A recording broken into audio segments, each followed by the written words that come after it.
வணக்கம். இது உங்கள் ஆக்ஷன் 4 உடனடி செய்திகளுக்கு எங்களை சப்ஸ்கிரைப் பண்ணிக்கோங்க. நாட்டில் பெண்கள்லாம் பாதுகாப்பாக இல்லை அப்படின்றதுக்கு ஒரு கண்டன ஆர்ப்பாட்டம் தமிழகம் முழுவதும் தேசிய ஜனநாயக கூட்டணியின் சார்பில் நடைபெற்றது. மரியாதைக்குரிய அண்ணன் எடப்பாடியார் அவர்களும் எங்களது மாநில தலைவர் நயினார் நாகேந்திரன் அவர்களும் என்னை திருநெல்வேலி ஆர்ப்பாட்டத்திற்கு தலைமை தாங்க சொன்னதனால் நான் அங்கே சென்று அந்த ஆர்ப்பாட்டத்தில் கலந்து கொண்டு வந்திருக்கிறேன். எல்லாத்தோடு எனக்கு ரொம்ப மனதிற்கு வேதனையான விஷயம், விளாத்திக்குளத்தில் அந்த பொண்ணோட வீட்டுக்கு போனது தாங்க. என்னால் தாங்கவே முடியல. ஒரு +2க்கு படித்து கொண்டிருந்த ஒரு மாணவி காணாமல் போய், ஒரு எளிய குடும்பம். அந்த அம்மா அப்பாவை நான் பாராட்டுறேன்.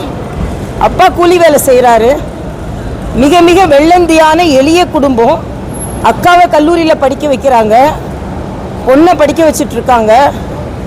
அந்த அம்மா அழுகிற அழுகை 6 நாள் ஆகியும் இன்னும் குற்றவாளி கண்டுபிடிக்கப்படவில்லை. இது தமிழ்நாட்டில் இருக்கின்ற மிக மிக அவல நிலை. அதனால் அது மட்டும் இல்லை, கள்ளச்சாராயத்துக்கெல்லாம் உடனே பணம் கொடுக்கின்ற அரசு 6 நாள் ஆகியும் எதையுமே அவங்களுக்கு கொடுக்கல.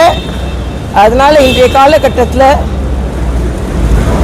அதை அறிவிக்க முடியாத ஒரு சூழ்நிலையிலும் இருக்கிறாங்க. ஏன்னா தேர்தல் விதிமுறைகள் வந்துவிட்டது. அதனால் இன்னைக்கு மிக மிக வருத்தமாக எனது பதிவை செய்கிறேன். தமிழகம் நிச்சயமாக ஆட்சி மாற்றம் தேவை. பெண்கள் அந்த அளவிற்கு கொடூரமாக பாதிக்கப்பட்டிருக்கிறார்கள் என்பது மனவேதனையோடு அங்கே விளாத்திக்குளம் போயிட்டு வந்ததுனால எனது வேதனையை நான் இங்கே பதிவு செய்கிறேன்.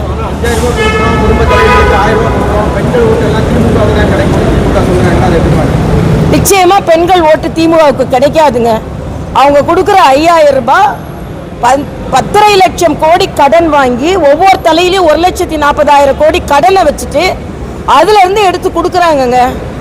அது மட்டும் இல்லை, பெண்களுக்கு 100 ரூபாய் கேஸ் மானியம் கொடுக்குறேன்னு சொன்னாங்க, அது கொடுக்கல. கஞ்சா விற்பனை மிக அதிகமாக இருக்கிறது. கொள்ளை அதிகமாக இருக்கிறது. காவல்துறை எந்த கட்டுப்பாட்டிற்குள்ளும் இல்லை. அதனால அவசரமாக பணம் கொடுத்துட்டோம் அப்படின்னா இன்றைய பெண்கள் நமக்கு பொருளாதார சுதந்திரம் எப்படி இருக்க வேண்டுமோ வாழ்வாதார சுதந்திரம் இருக்க வேண்டும் என்று நினைக்கிறார்கள். பொருளாதார சுதந்திரம் இவங்க மட்டும் கொடுக்கல, ஆட்சிக்கு வந்தால் எல்லாரும் கொடுக்குறாங்க தான். புதுச்சேரியில் 5000 ரூபாய் கொடுக்கப்பட்டு இருக்கிறது. அதனால் ஒரே பெண்கள் முதல்ல புறக்கணிக்கப்படுவார்கள், இன்றைக்கு பெண்களுக்கு கொடுக்கப்படுகிறது. ஆனால் அதே நேரத்தில் பெண்கள் பாதுகாப்பு பறிக்கப்பட்டிருக்கிறது என்பது எனது கருத்து.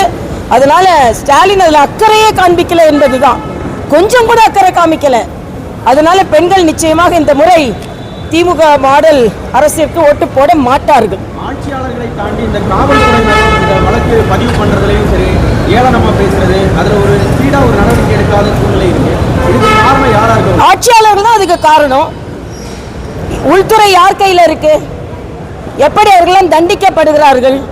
ஒரு பெண் போலீஸ் அதிகாரிக்கு ஒரு அம்மா அப்பா போய் கம்ப்ளைண்ட் கொடுத்து அதை எடுக்காம பரிகசிக்கக்கூடிய கிண்டல் பண்ற நோக்கம் எப்படி வருகிறது? எல்லாத்தோட லாக்அப் மரணங்கள் ஏன்பா நடக்குது? ஒரு லாக்அப் மரணம், சாத்தான்குளம் லாக்அப் மரணம், எந்த லாக்அப் மரணத்தையும் நான் நியாயப்படுத்தல. ஆனா இன்னைக்கு தமிழ்நாட்டில் 22 லாக்அப் மரணங்கள் நடந்திருக்கிறது. 8696 கொலைகள் நடந்திருக்கிறது. 22 லட்சம் கஞ்சா டன் பிடிக்கப்பட்டிருக்கிறது. இதெல்லாம் யார் ஆட்சி இல்லைங்க.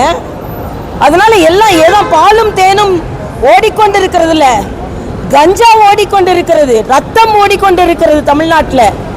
அதனால மிக மிக பரிசு பொருட்கள் கொடுத்துடலாம், நம்ம திட்டங்கள் கொடுத்துடலாம், அதனால மக்கள் திட்டமாட்டாங்க நீங்க நினைக்காதுங்க.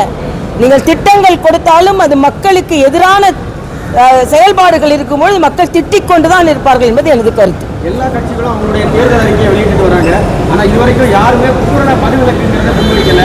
அந்த மாதிரி உங்க கட்சியில் அறிக்கை வர வாய்ப்பு இருக்கு? எங்க கட்சியில எல்லா மக்களிடம் இருந்தும் கோரிக்கை வைத்து அதை வைத்து நாங்கள் அறிக்கை தயார் செய்து கொண்டிருக்கிறோம். அறிக்கை வெளியிடும் பொழுது அதை பற்றி நான் சொல்கிறேன். இப்போ தமிழக வெற்றி கழகம் வரைக்கும் வேட்பாளர்களை நியமிச்சிட்டாங்க. நம்ம கட்சியில் அடுத்த கட்ட நடவடிக்கை என்ன போயிட்டு இருக்கு?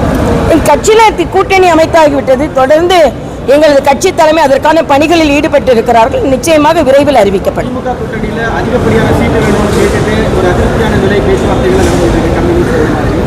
எங்க கூட்டணி உறுதியா இருக்குன்னு திமுக கூட்டணி சொல்லுது. கூட்டணி திமுகவில் கூட்டணி கட்சிகளுக்கு மட்டும் அதிருப்தி இல்லை, மக்களும் அதிருப்தியில் இருக்காங்கங்க. அதனால நிச்சயமா மக்கள் அதிருப்தியில் இருக்கிறார்கள். திமுக கூட்டணி பலமா இல்லை, பலவீனமா இருக்கு. ஓபிஎஸ்ஐயும் கேப்டன் கட்சியும் சேர்த்தது அவங்களுக்கு பலவீனம். அது மட்டும் இல்ல, முதலமைச்சரின் நடவடிக்கை இன்னைக்கு பாத்தீங்கன்னா ஒரு இடத்துல மரண ஓலம் நடந்து கொண்டு இருக்கிறது. இங்க ரீல்ஸ் போட்டுக்கிட்டு இருக்காருன்னா என்ன நடவடிக்கை, என்ன மனநிலையில் முதலமைச்சர் இருக்கிறார்? ஆணவத்தின் வெளிப்பாடு. எப்படியாவது நம்ம ஓட்டு வாங்கிடலான்னு, நிச்சயமா முடியாது. இந்த முறை அது நடக்காது.